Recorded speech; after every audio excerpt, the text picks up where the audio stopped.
Kumusta mga kaibon? Welcome back sa YouTube channel natin. Kumusta po kayong lahat mga kaibon?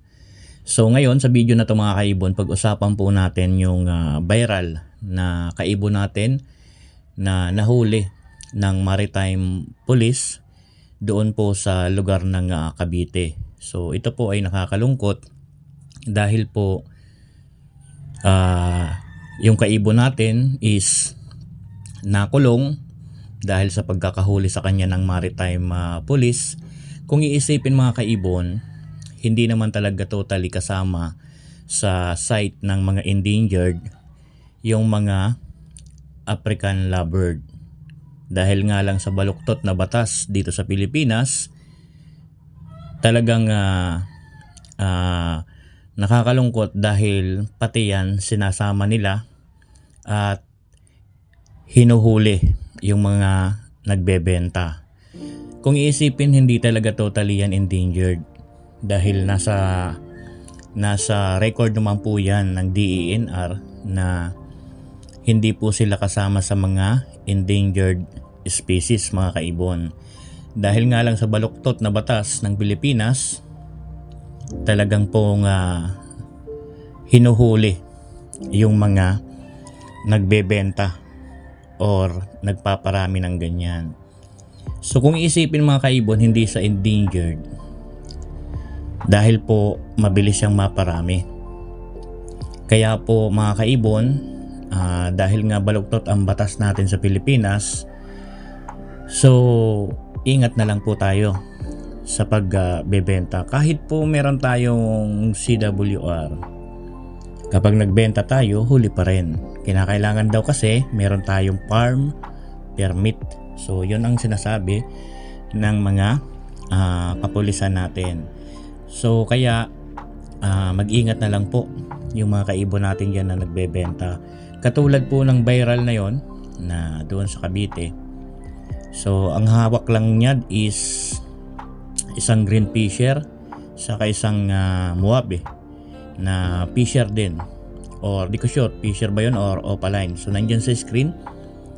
So nakakaawa yung tao. Ang iniisip ko lang baka pambili lang niya yan ng bigas, yung pagbebentahan nahuli pa. So yun ang nakakalungkot doon.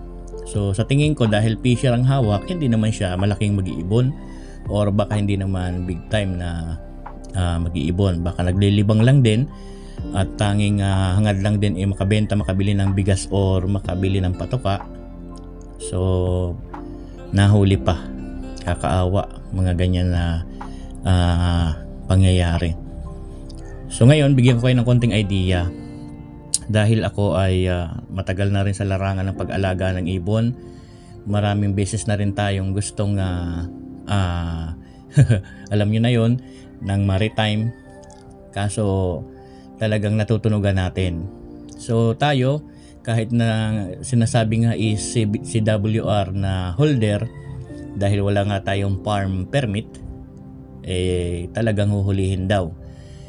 So ngayon, ang ginagawa natin para ma-out yung mga alaga natin, so doon lang tayo minsan nagbebenta sa mga kilalang nag-iibon din talaga. Kumbaga yung mga na transaksyon natin ng legit at gusto rin kumuha sa atin, doon din tayo nagbibigay. Kaya mga kaibon, ang gagawin po ninyo ganito, para hindi naman tayo mahuli. So kung nagpo-post kayo at gusto ninyong mai-out yung mga alaga ninyo, iwasan nyo po ang meet up. Wag kayong makikipag-meet up. For example, taga Cavite ka, ngayon may gustong kumuha, taga Cavite rin. Kahit taga Cavite yan, kung alam mo naman na medyo may kalayuan ng konti, lalamove na lang. Wag na pong makipag-meet up. So yun ang diskarte dyan. Wag kayong makikipag-meet up. Wag kayong maging atat na may kukuha na basta meet up. Hayaan nyo, kung legit na bibili yan at legit na mag-iibon yan, papayag yan sa lalamove. So yun ang pinakang the best dyan. Huwag kayong makikipag-meet up. Dahil kapag nakipag-meet up kayo, di nyo kilala yung katransaksyon ninyo, baka matulad kayo doon sa nangyaring yun sa Cavite. Kaya pinakadabis dyan, kung talagang legit at kursunada at gusto niya yung ibon, ilalamob. Kapag gusto niya yan, kukunin niya yan kahit na ilalamob yan. Ang diskarte dyan, di baling mababa ng konti ang presyo. For example, Lutino Opa, maibenta mo ng 2,000. So, halimbawa, ang lalamob niyan is mga 150 lang. Shoulder mo na.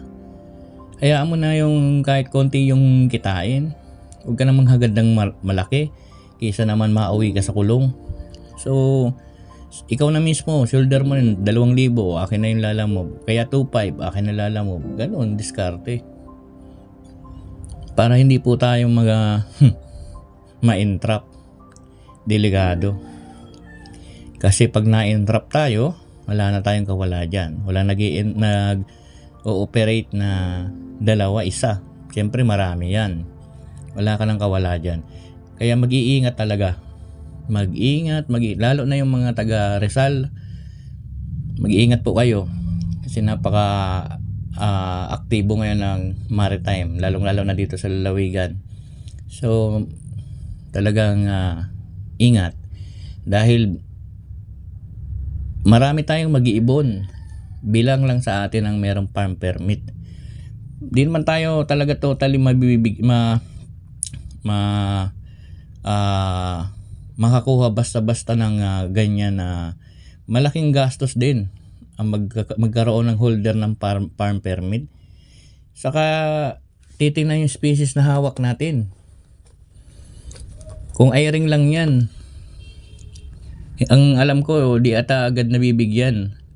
Kailangan meron ka atang ilang sites na ng ibon para magkaroon ka ng ganyan. At siyempre di naman tayo kalakihan na mag-iibon. Saka yung gastos, magastos din. Kaya sa atin hobby, benta lang. So wala tayong pinanghahawakan na kahit anong permit man yan. So mag-ingat na lang. Yun na lang pinaka-the best dyan. Kasi talagang nakakaawa yung taong nahuling yon. Kung tayo lang ay merong malaking pera, kahit pagtulong-tulungan o manghingi sa mga kapwa natin mag-iibon ng konting barya, makatulong sa pangpiyansa. So kaso wala rin tayong pagkakaisa. Kaya hindi nangyayari ang ganon. So wala tayong kakayahan magpiyansa ng ganon. So nakakaawa. Kilala ko po yung tao. Nakakaawa. Kasi naghahabi lang din talaga yon. Meron pa nga mga chat sa atin yon, tatanong tungkol sa pagparami ng ibon. So yun lang mga kaibon, mag-ingat na lang po. Basta paalala, wala pong meet up, walang deliver, walang pick up. Yan, isa pa pala yun. Walang pick up. Yan ang tandaan ninyo. Walang deliver, walang meet up, walang pick up. Lalamob lang kung gusto. Kung ayaw, pasensya. Di wag, ganun lang yun. Kung bibili ng ibon, di baling shoulder mo yung gastos ng lalamob. Di naman aabot ng 500 lahat yan. So, hindi yan aabot ng mga ganyan. Magkano 150, mga ganun lang yan. Or 200. I-shoulder mo na yan. Ikaw na magpalalamob. So, okay yan. Pero yung sabihin na i-pick upin ko sa bahay nyo, wag. Delikado. Wag na wag. Wag kayong magpapa-pick up. And then, sabihin na meet up, lalong-lalo na. Sabihin na i-deliver mo, lalong-lalo na. Wag na wag yung gagawin yan.